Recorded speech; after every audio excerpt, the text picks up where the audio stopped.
Welcome to the Hidden Orchard podcast, a radical exploration of spirituality, science, and the Bible from a Jewish perspective. Each week we'll look at a new topic and dive deep into the texts that inspire and enrich our lives. So whether you're a seasoned expert or just curious about a topic, there's something for everyone. So sit back, relax, and we'll get to today's episode in a bit. But first, if you haven't done so, visit thehiddenorchard.com and subscribe. It's free, and you'll receive access to content and weekly emails. There you can also subscribe for a paid membership and get access to everything on the site and be the first to hear about online study opportunities where you can meet and interact with other people on the journey. Don't forget to like and subscribe, and if you have an idea for a topic, reach out to me at thehiddenorchard.com. Now let's get to today's episode.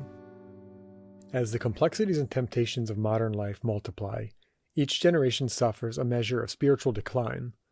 This reality leaves many asking, how does one safeguard their soul in these times? Throughout history, the Jewish people have sought guidance from tradition, the Masorah in Hebrew. This includes the written and also the oral components of rabbinic wisdom.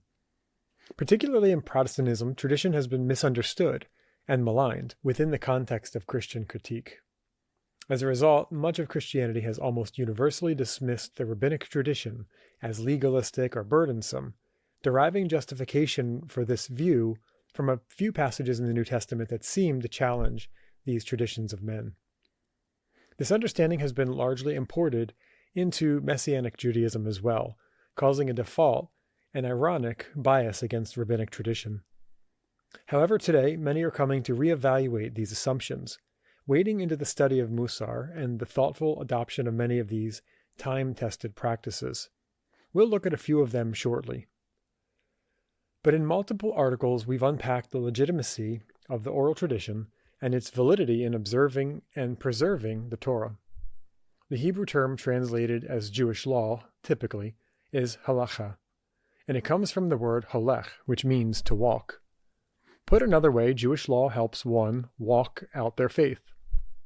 As Jewish communities were exiled and dispersed across the globe, the tradition provided protective fences against avoidable mistakes and also a pathway to holiness. Tradition also served to maintain distinctions, solidarity, and shield the culture from negative influences. A common thread that has run through these various cultures the Jewish people have found themselves in over time, it is that they offer an alluring set of values that often compete and even undermine those of God. In this, the challenge is always the same, to remain firmly grounded in Torah principles. The goal is not simply to become insular, but to participate in local society without compromising on key values. It's a very delicate balance for sure, and the rabbinic tradition has invested much effort to provide an approach for applying the commandments in these diverse circumstances, also in the context of exile. Engaging with the world, while still remaining set apart, reflects a principle familiar to the gospel. In John 17:16, we read, "To be in the world, but not of the world." It's not a coincidence that these values align. After all, the apostles were Jewish. They were familiar with the tradition. For thousands of years, this framework has helped keep Jewish communities in the world, that is, participating in commerce and society, while protecting them from becoming of the world, adopting the sometimes unholy and counterintuitive values and behaviors. Here are a few thoughtful examples I believe anyone can apply today. The first is known as Shomer Negia, guarding against physical contact. Shomer Negia refers to the practice of refraining from physical contact with members of the opposite sex who are not immediate family members. Based on Torah principles, these specifics are elaborated through the tradition to safeguard against inappropriate intimacy and even accusations, which can both lead to devastating outcomes.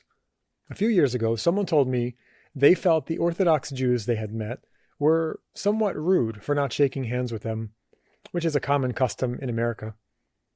It's really not bad manners, but it suggests that they might observe Shomer Negia. It's worth noting that the avoidance of physical contact is actually somewhat common in many Eastern cultures. Many have noticed that the actor Keanu Reeves upholds personal boundaries that align with the values of Shomer Negia. Particularly in his photos with women, he seems to maintain a clear distance, one that avoids physical contact. though in interactions he does not seem to be aware of the practice of Shomer Negia. Amid cultures that normalize casual physical relationships, Shomer Negia creates a clear boundary that upholds the sanctity of personal space and meaningful relationships. The next one is called yichud, seclusion. In this context, the laws of yichud seek to prevent members of the opposite sex from being alone together. At a high level, a man and a woman who are not married to each other may not be in a private, secluded area where others cannot easily enter or see into. This includes being alone in a house, an office, or a car, or even staying together in a hotel room or closed space without others around. These guidelines prevent temptations from leading to bad decisions, which can result in ruined marriages and broken communities. They also serve to prevent, again, negative impressions that can lead to allegations of misconduct. This can be challenging in a work environment or a society where others do not uphold such values. A solution might be to leave a door open during work meetings, or even make sure carpools include more than 2 people. Years ago when I worked for a church, they upheld these values quite well. I don't think they were aware that they were part of the tradition. Nevertheless, the staff culture adopted these practices and really held to them well. It was commendable. The next one is modesty, tzniut. The concept of modesty in dress, speech, and behavior is a Torah principle. And while the Torah provides general principles about modesty, the oral tradition expands on what this looks like in various contexts, including guidelines for clothing and interpersonal interactions. Modesty brings blessing, and it also helps prevent spiritual damage that can come from stumbling other people. Modesty also helps one avoid the evil eye, a topic we've written about before. In societies where self-expression can veer into immodesty, modesty anchors us in dignity, an identity rooted in inner worth and spiritual development, and the idea that we are made in the image of God. Lastly, shmirat einayim, guarding the eyes. The concept of guarding the eyes is related to the concept of modesty, and like the others mentioned, it requires spiritual vigilance. We should do our best to avoid situations where we will see images that may lead to improper thoughts or actions.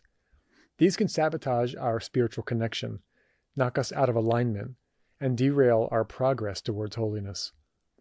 This is why observant Jews avoid looking at immodest images in advertisements, movies, and even engaging with a lot of online content. For example, in addition to using filters and blocking inappropriate images on your devices, Orthodox communities have adopted using a kosher phone, sidestepping the problems that come with fully connected smartphones.